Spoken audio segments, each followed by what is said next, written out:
हाँ जी नमस्कार, मैं एस यादव किलौल फिर एक बार। आज देखिए हम कुछ ऐसी एजेंसियां लेके आए हैं जो अपने कोर्स में दी हुई हैं एजेंसियां, और वो जो एजेंसियां हैं जो हमारी एजुकेशनल हैं। अब तक की जो एजेंसियां हमने पूर्व में जिन्हें हमें पढ़ा था वो हमारी टीचर एजुकेशन से रिलेटेड एजेंसियां थी, और आज हमारे जो सिस्टम में सपोर्ट कर रही हैं वो एजेंसियां हम लेके आए हैं। और जो हमारे कोर्स में जो एजेंसियां हैं दोस्तों, देखिए वो कौन कौन सी हैं। मैंने लिखा भी है, एजुकेशनल इंस्टीट्यूट्स हैं कुछ, है ना, शैक्षिक संस्थाएं कौन कौन सी हैं जो अपने कोर्स में हैं, उन्हीं की हम बात कर रहे हैं। तो जैसा कि आप देख रहे हो, सबसे पहले BSER है। क्या है BSER? बोर्ड जो अपने राजस्थान में है, board of secondary education in Rajasthan. दूसरा है अपने यहाँ पर RSTB की बात करें, Rajasthan state text book board, ये भी जयपुर में है। फिर हम बात करते हैं BSF बॉर्डर सिक्योरिटी फोर्स नहीं है, बालिका शिक्षा फाउंडेशन है। फिर उसके बाद हम बात करते हैं BSG क्या है? यह भारत स्काउट एवं गाइड। एक चीज याद रखना, जो पूछा जाता है सामान्यतः, ये कौन से विभाग के अंतर्गत आती, एलिमेंट्री या सेकेंडरी? ये कौन से विभाग के अंतर्गत आती है, एलिमेंट्री या सेकेंडरी?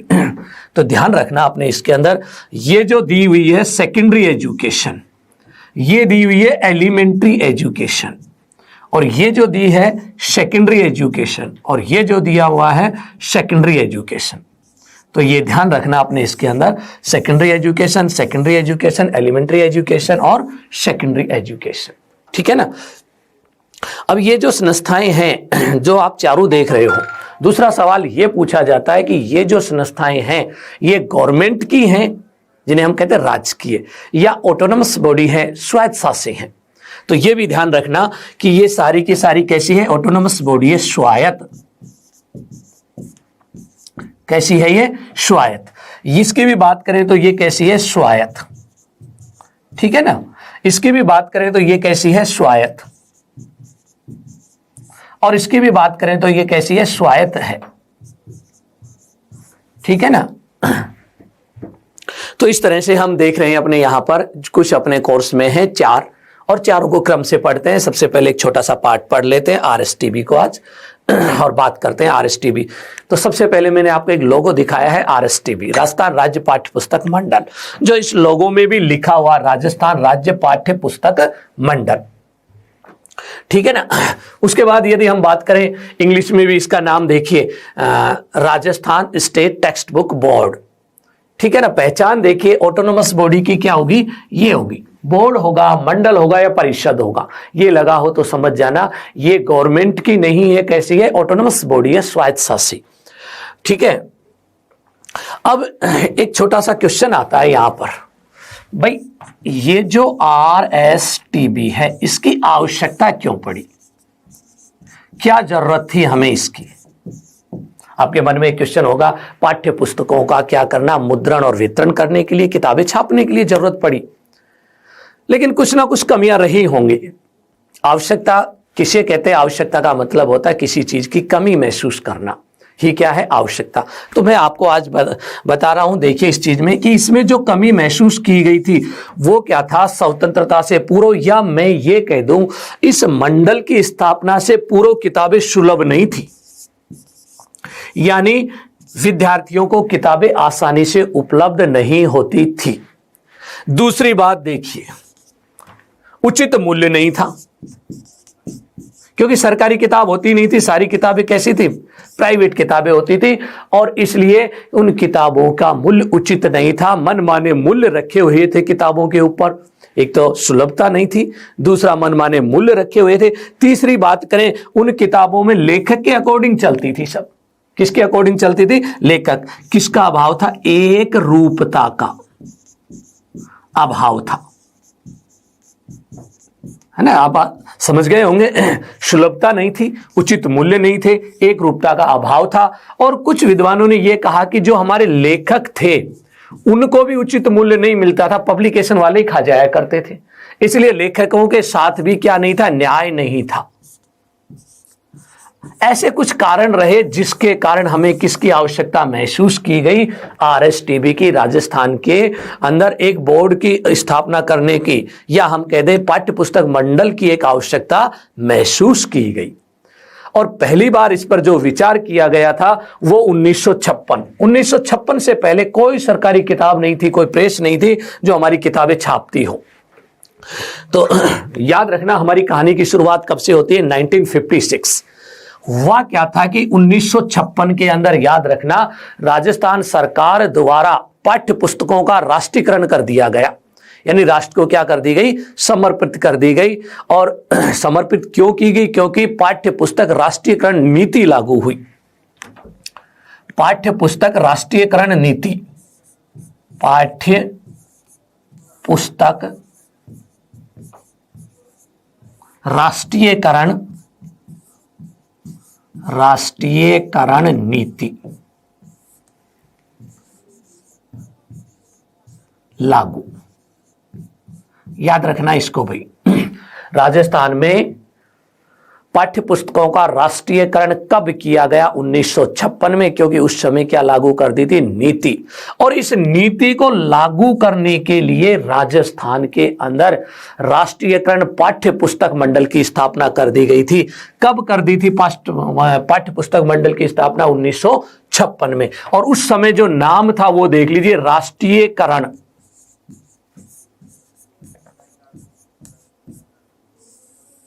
पाठ्य पुस्तक मंडल, पाठ्य पुस्तक मंडल देखिए 1956 में। और इसके द्वारा, इस मंडल के द्वारा 1956 में जो स्थापित किया गया था, एक साल बाद 1957 में पहली बार किताबें प्रकाशित हुई थी। पुस्तकें कब प्रकाशित हुई, 1957 में प्रकाशित हुई। ठीक है ना, कब प्रकाशित हुई थी, 1957 में पहला संस्करण आ जाता हमारी किताबों का।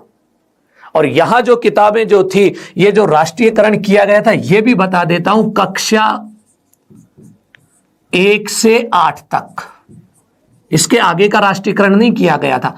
कक्षा 1 से 8 तक की पाठ्य पुस्तकों का राष्ट्रीयकरण किया गया था। और यहां जो पहली बार जो किताबें प्रकाशित हुई 1957 में, वो सारी देखिए पहली से लेकर 8वीं तक की किताबें।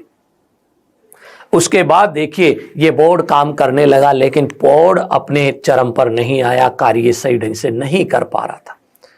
काफी सारी अड़चनें थी सरकार के बीच बीच में, हस्तक्षेप, कभी वित्तीय समस्याएं और कई बार कर्मचारियों की समस्याएं भी थी। और दूसरा देखिए इसके अंदर नए नए देखिए जो टेक्निकल आ रही थी, मशीनें नई नई उपलब्ध नहीं हो पा रही थी गवर्नमेंट से, इंक की प्रॉब्लम हुआ करती, बहुत सारी प्रॉब्लम्स थी। इसलिए देखिए 1967 के अंदर श्री श्यामलाल जी उस समय आईएएस थे, उनकी अध्यक्षता में एक कमेटी का गठन किया गया 1967 में, और उस कमेटी का नाम रखा गया श्याम लाल समिति।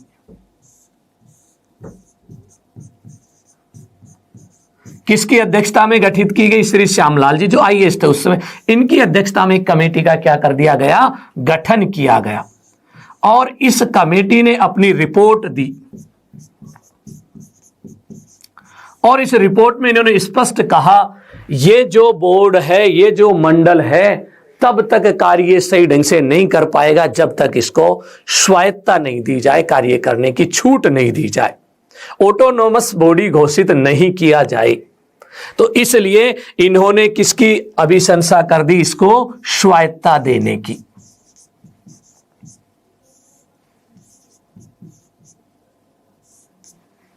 ये कहा और इनकी बात को मान लिया गया 1973 के अंदर।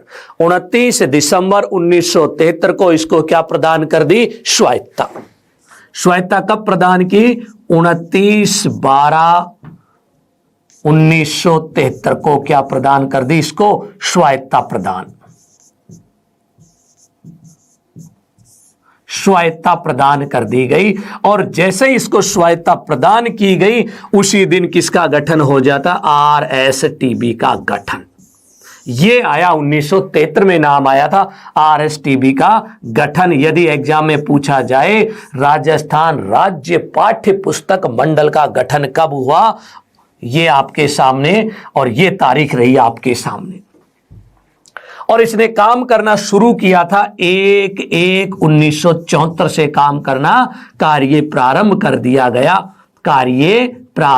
दिया गया इसके द्वारा। एक सवाल और पूछा जाता, आरएसटीबी का पंजीकरण कहां करवाया। ये याद रखना, जितनी भी ऑटोनोमस बॉडी होती है ना, स्वायत्ता वाली, इन सब का पंजीकरण कराया जाता है राजस्थान सोसाइटी अधिनियम 1958 के अंतर्गत। यह भी एक महत्वपूर्ण डाटा है, याद रखना इसका पंजीकरण कहां करवाया गया, और पंजीकरण की तारीख यही है 29/12/1973। राजस्थान संस्था पंजीकरण अधिनियम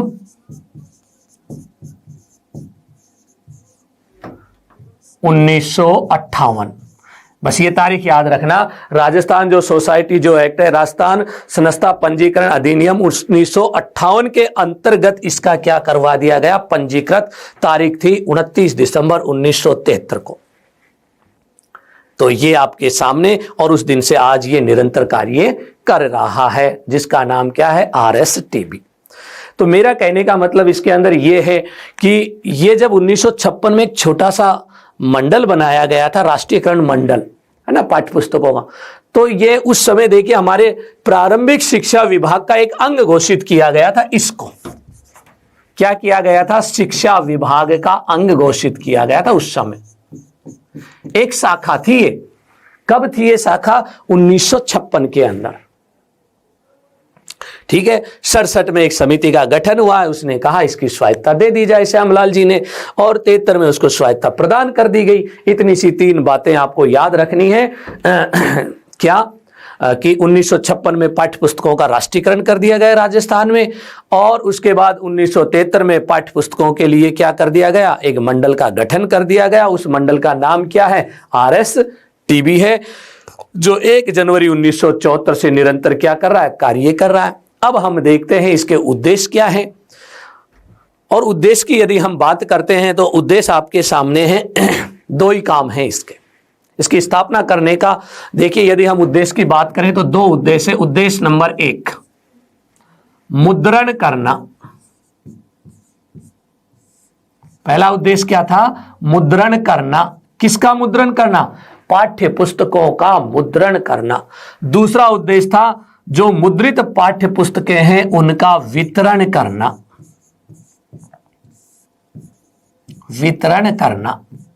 और दोनों को मिला के लिख दें।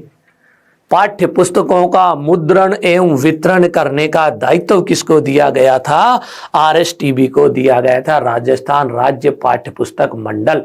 अच्छा, ये है कहां पर, जयपुर में है, झालाना डूगरी। कहां पर है ये, जयपुर में। मन में एक क्वेश्चन और भी होगा कि सर ये कहां पर था, ये वही था जहां अब है, जयपुर में।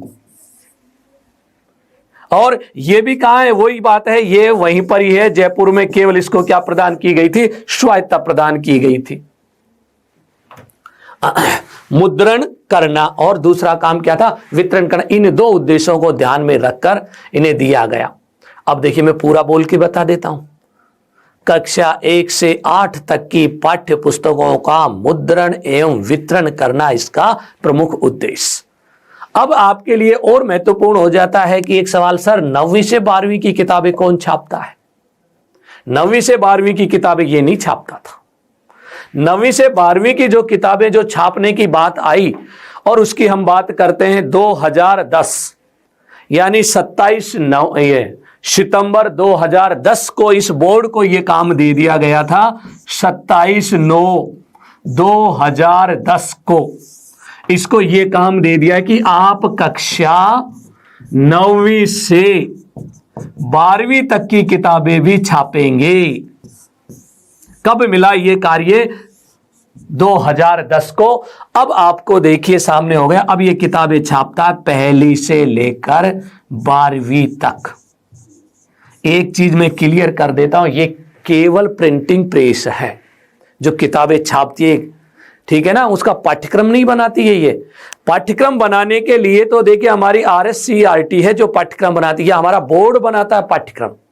वो एक पुस्तक तैयार करके दे देते हैं इसको, और ये उसका क्या करते हैं, मुद्रण करते हैं, जितनी राजस्थान में आवश्यकता है उतनी, फिर उनको पहुंचाते हैं। और पहुंचाने का कार्य भी कैसा रखा गया, निःशुल्क। कोई शुल्क नहीं लगेगा बच्चे का उस किताब को पहुंचने के लिए, उस बच्चे तक निःशुल्क किताबें पहुंचेंगी। और सरकार द्वारा देखिए किसी भी इंस्टीट्यूट से कोई पैसे नहीं लिए जाएंगे, सबको ये किताबें कैसी पहुंचाई जाएंगी, निःशुल्क, क्योंकि यहां व्यवस्था कर रखी है निःशुल्क की। आगे देखिए, अब एक बात आती है कि यहां इसका प्रबंधन और प्रशासन कौन देखता है, कौन इसके अंदर अधिकारी हैं जो इसका प्रबंधन और प्रशासन देखते हैं। तो हम यहां लिख सकते हैं इसका संगठनात्मक स्वरूप, यानी प्रबंधन एवं प्रशासन, प्रबंधन एवं प्रशासन।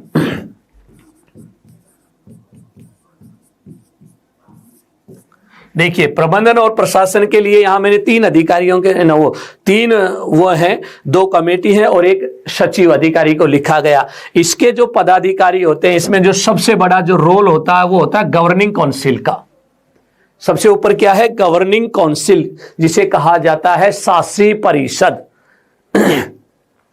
शासी जो परिषद होती है इसके मेंबर होते हैं 12 भाई।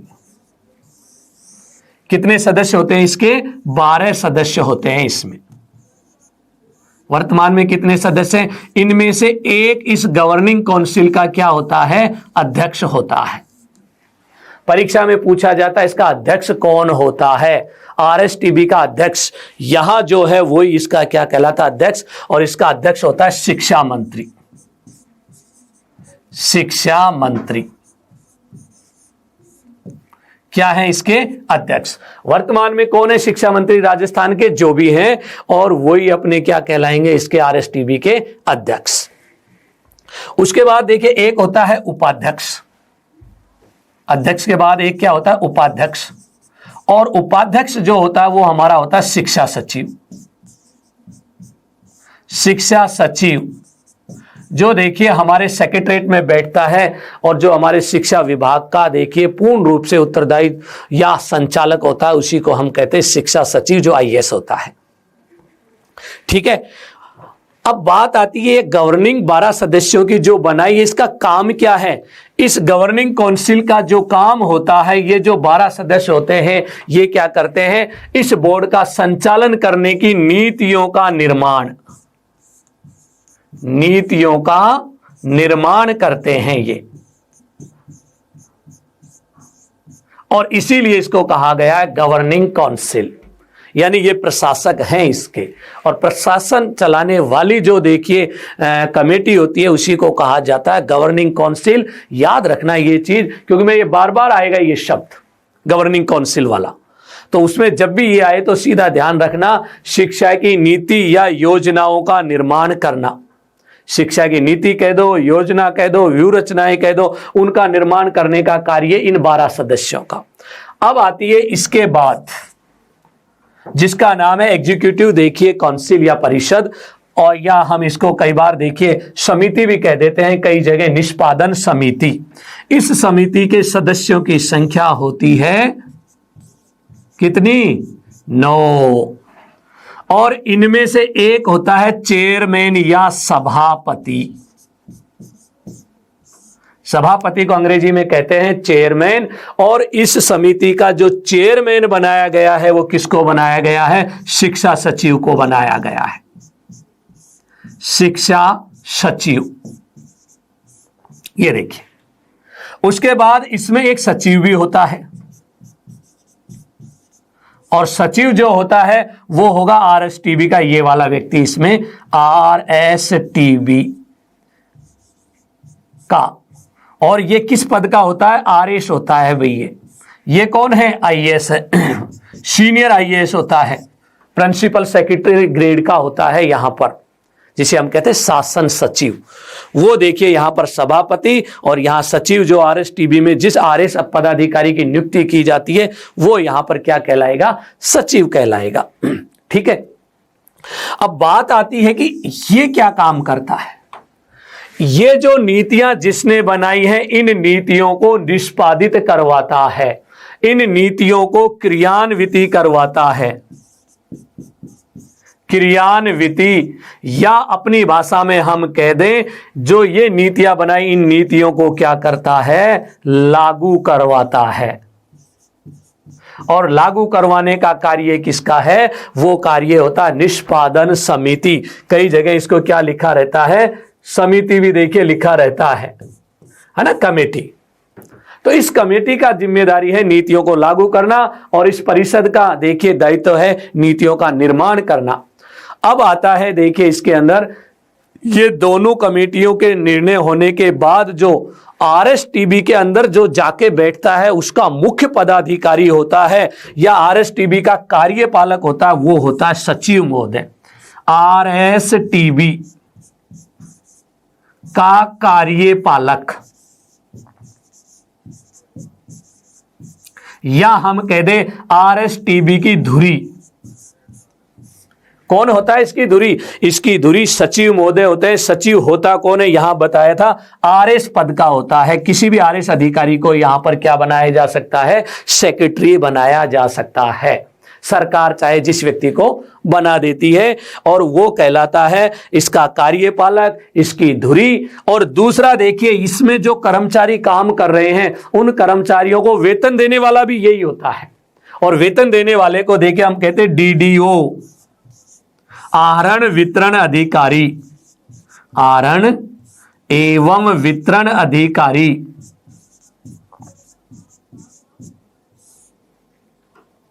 अधिकारी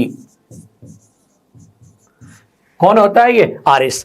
अब इन सचिव महोदय के नीचे होते हैं सेक्शन ऑफिसर। कौन मिलेंगे हमें, सेक्शन। सेक्शन को कहते हैं अनुभाग, ठीक है ना। और यहां ज्यादा अनुभाग नहीं है, क्योंकि इसका कोई ज्यादा काम नहीं है, मूल काम तो दो ही है भाई, मुद्रण और वितरण। यहां 5 सेक्शन ऑफिसर बिठाए जाते हैं। अब सरकार किसी को भी यहां बिठा सकती है, सेक्शन ऑफिसर के लिए नियुक्त कर सकती है किसी भी कर्मचारी को। और वो जो सेक्शन ऑफिसर होते हैं वो कितने होते हैं, 5। और 5 अधिकारी 5 ही काम करेंगे। पहला काम तो देखिए हम जानते हैं, इसका मूल काम क्या है, मुद्रण करना। दूसरा काम क्या है, वितरण करने वाला अधिकारी। तीसरा काम क्या है कि भाई अच्छी से अच्छी किताबें हो, रिसर्च करने वाला अधिकारी। चौथे नंबर पैसे भी चाहिए, जिसे हम कहते हैं लेखाधिकारी। और 5वें नंबर पर इन चारों के ऊपर नियंत्रण करने वाला प्रशासनिक अधिकारी। तो कितने हो गए सेक्शन ऑफिसर, 5 सेक्शन ऑफिसर होते हैं जो इस सचिव के अंडर काम करते हैं। सबसे पहले शासी परिषद, फिर निष्पादन समिति, और उसके बाद सचिव। और सचिव के महोदय क्या होते हैं, सेक्शन ऑफिसर होते हैं। और उन्हीं सेक्शन ऑफिसर को मैं यहां पर लिख रहा हूं। कितने देखिए सेक्शन ऑफिसर होते हैं, 5। पांचों सेक्शन ऑफिसर्स को 5 काम दिए गए हैं, और अपने अपने प्रभार के क्या होते हैं, ये जो सेक्शन ऑफिसर होते हैं, हम कह देते हैं जिसको अनुभाग अधिकारी। अनुभाग अधिकारी, सेक्शन ऑफिसर कितने होते हैं, 5 सेक्शन हैं और 5 ही अधिकारी हैं। पहला वाला देखिए जो अधिकारी यहां पर बैठा वो कौन है, प्रशासनिक काम को देखेगा। और संस्थापन का मतलब होता है जितने भी कर्मचारी हैं उन सारों का रिकॉर्ड भी इसी के पास रहेगा। दूसरा देखिए लेखा एवं ऑडिटर। अंकेक्षण का मतलब होता है ऑडिटर। जो हमारी किताबें छप रही हैं उसके लिए जो पैसे आए हैं उन पैसों का लेखा जोखा रखने वाला वित्त विभाग का एक अधिकारी। तीसरे नंबर देखिए वितरण करने वाला। जो पाठ्य पुस्तकें छप गई है उन्हें निःशुल्क रूप से पहुंचाना है विद्यालयों तक। उसके बाद उत्पादन। उत्पादन का मतलब होता है मुद्रण। उत्पादन का मतलब क्या होता है, किताबें छापना, उनका उत्पादन करना। इसके दायित्व इस अधिकारी का किताबें छापने का, क्योंकि यह छापा खाना है। और उसके बाद आता है अनुसंधान, रिसर्च करवाना। याद रखना दोस्तों, बहुत ही महत्वपूर्ण क्वेश्चन बनता है यहां पर। आरएसटीबी का कौन सा कार्य नहीं है? आरएसटीबी का देखिए मुद्रण करना भी है, वितरण करना भी है, लेखा का भी काम है, प्रशासनिक काम भी है, और पाठ्य पुस्तकों के अंदर रिसर्च करना, न कि विषय वस्तु के लिए रिसर्च करना। पाठों के लिए रिसर्च नहीं की जाती है, यहां रिसर्च की जाती है किताब का कवर पेज कितना अच्छा हो डिजाइन करने के लिए। यहां रिसर्च की जाती है कौन सा कागज लाएं जो बहुत ही अच्छा होगा, कौन से चित्रकारों को हम अनुबंधित करें जो बहुत अच्छे बना सकते हैं, कौन से मॉडल का प्रयोग करें किताब में। इन चीजों पर डिजाइनिंग वगैरह के लिए देखिए आंतरिक और बाह्य आवरण बनाने वालों पर देखिए उस पर हम क्या करवाना, यहां पर क्या की जाती है, रिसर्च की जाती है। ठीक है, तो ये 5 सेक्शन ऑफिसर होते हैं। उसके बाद देखिए हम चलते हैं जो किताबों का जो सबसे बड़ा काम है वितरण की व्यवस्था। परीक्षा में सवाल पूछा जाता है राजस्थान में कितने वितरण केंद्र बनाए गए हैं। याद रखना 34 वितरण केंद्र हैं पूरे राजस्थान में। कितने हैं? 34। कितने वितरण केंद्र हैं? 34। आप कहेंगे साहब जिले तो कितने हैं? 33। तो 34 सेंटर कैसे बन गए? अरे जयपुर जिले में 2 सेंटर हैं, एक जयपुर शहर के लिए और एक जयपुर ग्रामीण के लिए, इसलिए कितने हो गए सेंटर? 34। ठीक है ना। चलो दूसरा सवाल पूछा जाता है आरएसटीबी द्वारा जो किताबें वितरित की जाती है उनको कितने स्तरों पर वितरण किया गया है? वितरण की व्यवस्था कितने स्तरों पर है? याद रखना 2 तरह से होती है, इसीलिए इसको कहा गया द्विस्तरीय पद्धति। और यह पद्धति अपने यहां पर नहीं चल रही, गुजरात में चल रही है, वहां से लिया था हमने। कहां से ली ये पद्धति हमने? पूछा जा सकता है राजस्थान में पाठ्य पुस्तकों की वितरण प्रणाली कहां से अडॉप्ट की गई, और यह गुजरात से अडॉप्ट की गई थी। द्विस्तरीय प्रणाली है नंबर 1। पहले नंबर पर जो वितरण किया जाता वो तो है संभाग स्तरीय, और दूसरा जो वितरण केंद्र बनाया गया वो कौन सा है? रीजनल। तो यहां आते संभाग की यदि बात करें, पाठ्य पुस्तक मंडल के कितने संभाग हैं? याद रखना 9। और यहां पर देखिए क्षेत्रीय वितरण केंद्र कितने हैं? 9 यहां है, टोटल 34 है, तो कितने बच गए हमारे पास? 25। ठीक है। 9 कौन कौन से संभाग हैं? 7 तो आप जानते ही हो प्रशासनिक वाले, जयपुर है, कोटा है, उदयपुर है, भरतपुर है, जोधपुर है, अजमेर है। ये हमारे कितने संभाग है? 7 संभाग प्रशासनिक। 2 संभाग और बनाए गए हैं इसमें देखिए, एक का नाम तो है अलवर और दूसरा है सीकर। आपके मन में एक सवाल आया होगा दोस्तों कि अलवर और सीकर को क्यों बनाया गया? क्योंकि अलवर और सीकर में सबसे ज्यादा स्कूल हैं राजस्थान की, जयपुर को छोड़कर, इसलिए जयपुर में 2 बना दिए। और यहां तो संभाग ही बना दिया अलवर और सीकर को, क्योंकि सबसे ज्यादा देखिए यहां पर स्कूलें हैं यानी बच्चे हैं, और सबसे ज्यादा किताबें इन्हीं 2 जिलों में खपत होती है, इसलिए इनको संभाग बनाना पाठ्य पुस्तक मंडल के। तो टोटल संभाग कितने हो गए हमारे? 9। अब आता है हर जिले में एक एक जिला हेडक्वार्टर पे देखिए हमने एक संभाग क्षेत्रीय वितरण केंद्र बना रखे। कितने हैं? 25। यहां जो आता है जयपुर शहर था एक, तो जयपुर शहर तो इसमें आता है संभाग में, और यहां आता है जयपुर ग्रामीण। जयपुर ग्रामीण और बाकी जिले हैं 24 जिले और एक जयपुर, कितने हो गए? 25 जिले। यहां पर जो बनाया क्षेत्रीय वितरण केंद्र, यहां बनाए हैं संभागीय। परीक्षा में पूछे संभागीय वितरण केंद्र कितने? 9। क्षेत्रीय वितरण केंद्र कितने? 25। ऐसा कौन सा जो दोनों में कॉमन है? जयपुर, एक ग्रामीण और एक शहरी। चलो आगे देखिए, अंत में इसके कार्य देख लेते हैं। कार्यों की यदि मैं बात करूं, कार्य तो हो चुके थे अप्रत्यक्ष रूप से। 5 अनुभाग सेक्शन ऑफिसर थे, 5 काम करते थे। फिर भी देखिए मैं कार्यों को अलग से लिख के लाया हूं। सबसे पहला काम था मुद्रण करना, प्रिंटिंग का काम। बिल्कुल सही है। किसकी प्रिंटिंग करता है? ये सरकार द्वारा जो भी सामग्री दी जाती है उन सब का प्रिंटिंग करता है, लेकिन प्रमुख रूप से किसका प्रिंटिंग करता है? टेक्स्ट बुक का करता है ये प्रिंट। कौन सी कक्षा की? पहली से लेकर 12वीं तक की किताबों की प्रिंटिंग। उसके बाद वितरण की व्यवस्था आप देख ही चुके हो, कितने सेंटर बनाए गए? 34 संभागीय और क्षेत्रीय स्तर पर। फिर आता है अनुसंधान। अनुसंधान किससे संबंधित करेगा? पाठ्य पुस्तकों से संबंधित। याद रखना ये कोई पाठ्य पुस्तकों का डिजाइन, कवर, अक्षरों की बनावट, ये बेस्ट कैसे हो, लागत कम से कम कैसे आए, उस पर रिसर्च करता है ये। अनुबंधित, ये एक बहुत महत्वपूर्ण। कॉन्टैक्ट, किसको कांटेक्ट में लेके आएगा? चित्रकार, क्योंकि किताबों के अंदर देखिए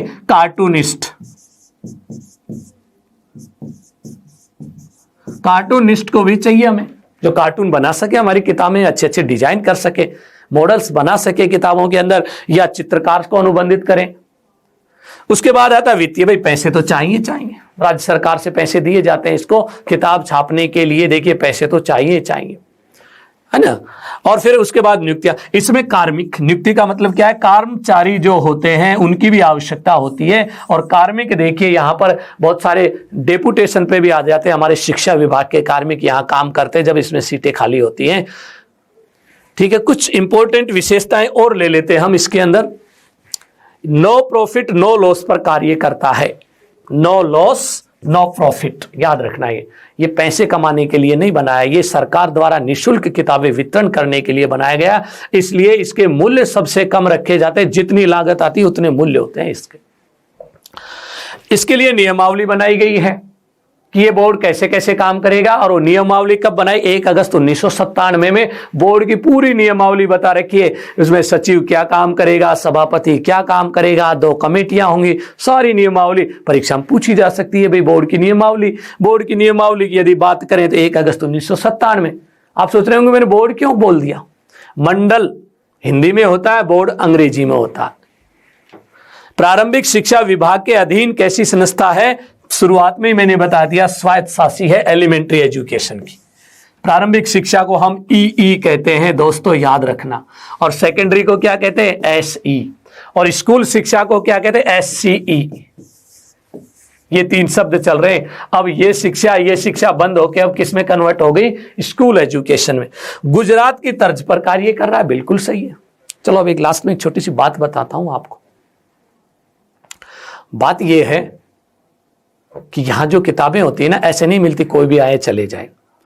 बोर्ड अपनी साइट के पर वो डालता है विज्ञप्ति कि जिन जिन पुस्तक विक्रेताओं को किताबें चाहिए, निजी की बात कर रहा हूं मैं, तो उनसे वो डिमांड ले ली जाती है जिला हेडक्वार्टर द्वारा। आपको कितने सेट, एक एक किताब नहीं देता, सेट देता है। अब वो देखिए निजी लोग सेट देने के लिए उससे पहले उनको जितनी किताबें चाहिए उनके पैसे भी जमा कराने पड़ते हैं, उसके बाद ये किताबें वितरित करता है, उनको किताबें पहुंचाता है। तो इस तरह से अपना एक छोटा सा टॉपिक था जो मैं लेके आया, एक स्वायत्त शासित संस्था के रूप में RSTB। इसका मूल काम था मुद्रण और वितरण का कार्य करना। ठीक है, धन्यवाद। नए टॉपिक के साथ फिर मिलते हैं।